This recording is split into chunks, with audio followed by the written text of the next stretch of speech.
তুই আবারও খুশির বাড়ির সামনে গেছিলি? হ্যাঁ গেছিলাম। কেন গেছিলি? খুশি তো আমার ভালোবাসা? তুই জানোস না টাকা ছাড়া ভালোবাসা হয় না? যেই দিন জানতে পারলো যে তুই বেকার সেই দিনই তো তোরা খুশি ছাইরা চলে গেল।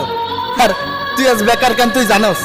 যেই খুশির লগে কথা কইয়া সময় পার কইরা নিজের ক্যারিয়ারটারে শেষ করলি নিজের ভবিষ্যৎ। আজ সেই খুশি তুই বেকার বইলা তোরা ছাইরা চলে গেল। আরে তোর লজ্জা করে না? তোর বাড়ির সামনে দাঁড়িয়ে কুকুরের মতো তাকে ভিক্ষা চাইতে তোর লজ্জা করে না? আর তুই আমারে বুঝোস ভালোবাসা?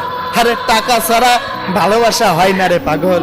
ভালোবাসা তোর মায়ের ভালোবাসা তোর চোখে পড়ে না? চোখে পড়ে না তোর বাবার ভালোবাসা? আরে তুই আজকে দাঁড়ায় আসোস, এই পর্যন্ত আনতে তোর বাপের কতটা পরিশ্রম, কতটা ত্যাগ স্বীকার করতে হয়েছে তুই জানোস? তুই কেমনে জানবি? তুই তো সারাদিনটা পারি করতি খুশির লাগে, তার লাগে আড্ডা দিতি, কত কথা কইতি। আরে যা, আরে যা, যা গিয়ে টাকা কামা। দেখ ওর মতো হাজারটা খুশি তোর পায়ের নিচে এসে পড়বে। আর বেকারত্ব দোহাই দিয়েছে মাইয়াটা তোর সাইরা চলে গেল, তুই তারে ভিক্ষা চাইতেছস? যা ওরে ভিক্ষা চা, ভিক্ষায় তোকে মানাবে। আর যদি নিজেকে পরিবর্তন করতে পারিস তাহলে ঘুরে দাঁড়া, যা ফট।